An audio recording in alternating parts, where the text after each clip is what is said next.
이 민주당 변재일 의원 전화 인터뷰를 갖도록 하겠습니다. 이 초대형 국책 사업이죠. 이 다목적 방사광 가속기가 충북 청주에 유치됐는데요. 이 방사광 가속기 유치를 이 총선 때 이 대표 공약으로 제시하면서 유치를 위해서 노력을 많이 해오셨다고 하네요. 예, 변재일 의원님 안녕하세요. 예, 안녕하십니까. 예. 의원님 본격적인 질문 전에 예. 원래 의원님이 이제 정보통신 전문가시니까요. 다들 또 걱정을 많이 하고 계신 부분이어서 이 이태원 클럽에서의 집단 감염 때문에 다들 걱정이 크잖아요. 그렇습니다. 예. 어제 박원순 시장은 이 통신 추적을 통해서라도 이태원 일대를 방문했던 분들을 검사를 받게 하겠다 이렇게 밝혔는데 이 통신 추적을 통해서 이렇게 밝혀내는 게 가능한 건가요? 가능하죠. 예. 어차피 지난번에 통과시킨 감염법 예방법 있지 않습니까? 예. 그 법에 의해서 보건복지부 장관이나 시도지사가 요청한 경우에는 감염법 예방에 관한 것을 막기 위한 것이라면은 경찰관서에다가 추적을 요청할 수가 있고, 예. 경찰관서는 그 근거를 해서 이동통신사업자한테 통화 내역이라든지 이동 경로 이 자료를 요청할 수가 있도록 되어 있기 때문에 법적으로는 문제가 없고요. 또 기술적으로도 충분히 추적이 가능합니다. 예. 과거 사스나 이 메르스를 거치면서 기술적으로도 상당히 좀 이 진화가 돼 있는 것 같아요. 우리 정보통신 기술이. 그렇죠. 정보통신 기술도 중요하지만은 법적으로 그것이 가능하냐. 개인의 사생활 보호라든지 개인정보 보호 차원에서 이런 논란이 있었거든요. 그런데 이번에 같은 경우에는 질병관리본부에서 철저하게 추적 조사를 통해서 감염 원을 밝히는 그런 방역책을 가지고 있고, 그런 것을 지원하기 위해서 국에서 입법적으로 다 추적을 할 수 있는 법적 근거를 마련해 줬거든요. 그렇기 때문에 아마 우리가 지금 신속하게 최초 발생 원을 누군가를 추적하면서 감염병 예방에 적극적으로 나올 수 있는 그런 근거도 된 것이 아닌가 이렇게 생각하고 있습니다. 네, 알겠습니다. 사실 오늘 의원님을 이렇게 인터뷰하게 된 이유는요.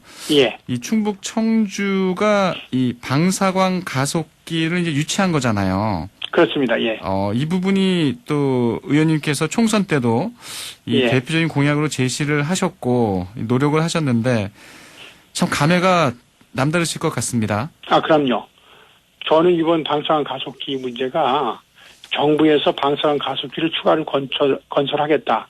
이런 방침이 확정되기 전에 2018년도 국정감사를 하는 과정에서 보니까 포항에 있는 방사광 가속기 가지고서는 도저히 수요를 충족시키지 못하고 있다. 또 대개 이제 산업체, 반도체라든지 바이오 헬스라든지 또 제약산업 관련 회사들이 수도권하고 충청권에 몰려 있거든요. 그런데 이 사람들이 접근하기에는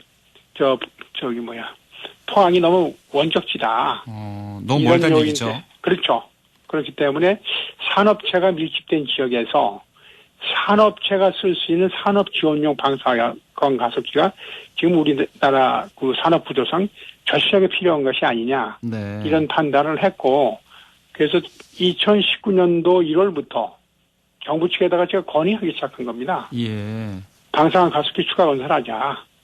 또 이번 방사광 가속기는 우리 산업체가 가지고 있는, 우리나라가 이제 테이크오버 단계라고 해서 다른 나라의 제품을 카피해내는 상태에서 캐치업하는 상태에서 이제 선도형 경제로 가자고 그러지 않습니까? 그렇다면 선도형 경제를 지원할 수 있는 거대 연구시설이라든지 그런 것이 절대 필요하다. 이것이 정부의 역할이다 해갖고 정부를 설득하는 과정에서 있었어요. 근데 의원님, 저도 사실 좀 감이 잘 안 오는데 이 방사광 가속기가 어떤 건가요?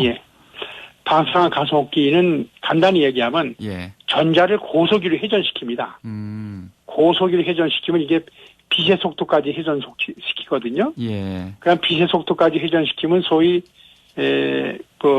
아인슈타인의 E는 MC 자승이라는 법칙이 있지 않습니까? 그래서 이것이 고속유로 회전하면 가속되면서 빛을 발생하게 되거든요. 빛을 발생하는데 그 빛의 밝기가 현재로선 태양빛의 1천 경배, 억배나 조배가 아니라 1000경배 정도의 밝은 빛이 나옵니다. 그것을 물질을 아주 집중 조사를 하면은 원자의 구조를 볼 수 있고 바이러스의 구조를 볼 수 있고 구조를 볼 수 있을 뿐만 아니라 바이러스가 천조분의 1초 단위로다 어떻게 변화하는가. 네. 단백질 구조가 천조분의 1초 단위로다 어떻게 변화하는가. 그런 것까지를 관측할 수 있는 아주 초대형 진짜 현미경이라 볼 수가 있습니다. 아, 그렇다면은 이번 그 코로나19 바이러스에 대한 이 분석 연구에도 활용될 수가 있는 거네요. 아, 그럼요.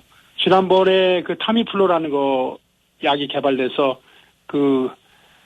사스 때 바이러스, 아주, 예. 그렇죠. 예. 그때가 이제 사스가 싹 사그라져 버렸잖아요. 그렇죠. 그런 것들이 방사선 가습기를 보고서 바이러스를 보고 바이러스의 특성을 본 다음에 타미플루라는 그 백신을 개발하게 된 거거든요. 네. 또 우리가 얘기하던 일본의 수출기 제품 이러다 우리가 해서 한동안 고생을 했던 거, 극자외선 포토레지스트 감광액이라고 그러죠. 예. 이런 것들 전부 방사선 가습기를 통해 가지고서 고품 질화를 계속해서 유지해 나가는 거거든요. 그래서 저는 그 대통령께서 2019년도 4월 달에 그런 말씀 하셨어요. 예. 그 시스템 반도체하고 바이오 헬스하고 미래형 자동차를 대한민국의 미래의 신성장 동력으로 삼겠다. 이런 말씀을 하셨을 때 방사선 가속기를 그렇다면 빨리 구축하셔야 된다. 이런 것을 정부 측에 건의를 했고요. 네. 또 계기가 된 것은 그때까지만 해도 정부 차원에서는 그렇게 신속하게 구축할 그런 의사표시가 없었는데 7월 달에 일본의 경제 보복이 있었지 않습니까? 그렇죠. 그렇게 하면서 대통령께서도 그렇고 하고 우리 산업계 전체가 이제 소재 부품 장비 산업을 우리는 육성해야 되겠다.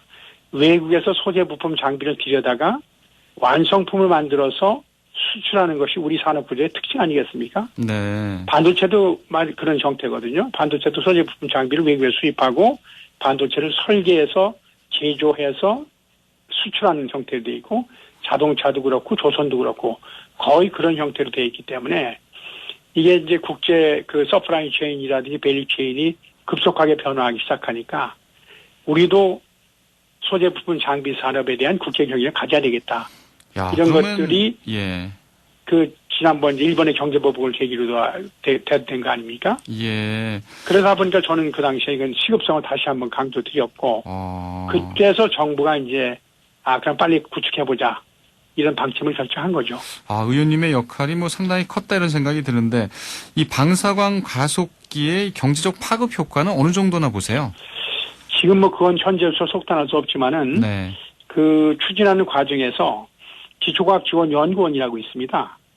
거기서 1차적으로 판단한 것은 생산 유발 효과를 6조 7천억으로 받고 부가가치가 2조 4천억 또 고용 유발 효과가 13만 7천 명이라고 일단 통계를 뽑아냈어요. 예. 그래서 이것이 이제 기본적으로는 그 정도 될 것이라고 보고 있고 요 방사선 가속기 이번에 구축하는 것이 산업지원용이라고 제가 계속 강조를 해왔거든요. 예. 그래서 관련 산업이 밀집되어 있는 수도권과 충청권 사이에서 들어왔으면 좋겠다. 이거 계속 그냥 강조하고 그러다 보니까 이번에 선정 기준에도 입지 여건이 50점이나 배정이 되지 않았습니까? 네. 그렇게 했던 거기 때문에 아마 저는 우리 산업 구조가 경제 구조나 산업 구조가 아직까지는 그 캐치업 선도형 경제가 아니기 때문에 각 기업에서나 그 제조 과정에서 과연 내가 방사선 가습기를 가지고 무엇을 할 수 있을 것인가 이런 것을 아직까지 우리 산업계가 잘 모릅니다. 네. 그래서 방사선 가속기를 이게 세계 최고 수준의 방사선 가속기를 만들어 놓을 테니까 각 산업 분야, 각 제조 분야에서 어떠한 용도로 쓸 수 있다. 예. 이런 것들을 하기 위해서 지원센터도 만들고 각 산업 분야에서 방사선 가속기를 통해서 무엇을 할 수 있다는 것을 용역을 줘서 가이드를 만들어낼 그런 계획을 가지고 있습니다. 예. 그렇게 한다면은 아마 기초과학지원연구원에서 예측한 것보다도 더 큰 경제적 파급 효과가 있을 것이 아닌가 이렇게 기대를 하고 있고 예. 또 어제 그저께인가 대통령께서도 3주년 기자회견 하셨죠? 예. 그러면서 거의 딱 그날도 말씀하시기를 첨단 산업의 세계 공장을 만들겠다. 이런 음, 말씀을 하신 거로 제가 기억하고 있거든요. 맞습니다. 그렇다면 대통령께서 그런 의지가 계시고서 아까 말씀드린 시스템 반도체라든지 바이오헬스라든지 미래차 또 일본의 경제보복을 계기로 중요성이 부각되고 있는 소재품 장비의 국산화 경쟁력 확보 이런 것들을 위해서 이 활용 범위는 크게 확대될 것이다. 이렇게 예. 생각하고 있어서 정부가 발표한 일정보다 좀 땡겨보자. 예. 이런 노력을 제가 좀 할 계획을 가지고 있습니다. 알겠습니다.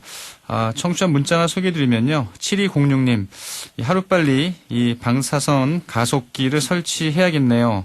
인류를 그렇죠. 한 단계 업그레이드 시킬 것 같습니다. 의원님 예. 응원합니다. 이런 또 격려의 문자 보내주셨는데, 예, 의원님 뭐 감사합니다. 시간이 뭐 이제 다 돼가서요.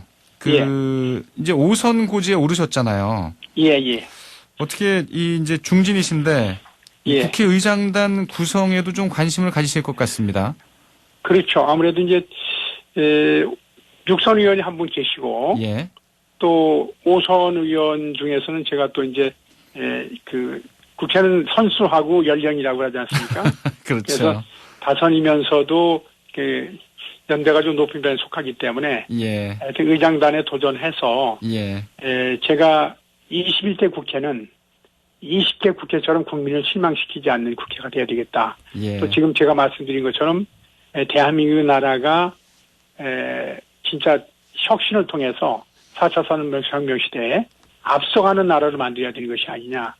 이런 사명감을 가지고서 예. 중진으로서 역할을 한번 해보도록 하려고 생각하고 있습니다. 예, 알겠습니다. 의원님 21대 국회에서도요, 많은 일 해주시고요. 예, 오늘 예. 인터뷰 고맙습니다. 예, 감사합니다. 민주당 변재일 의원이었습니다.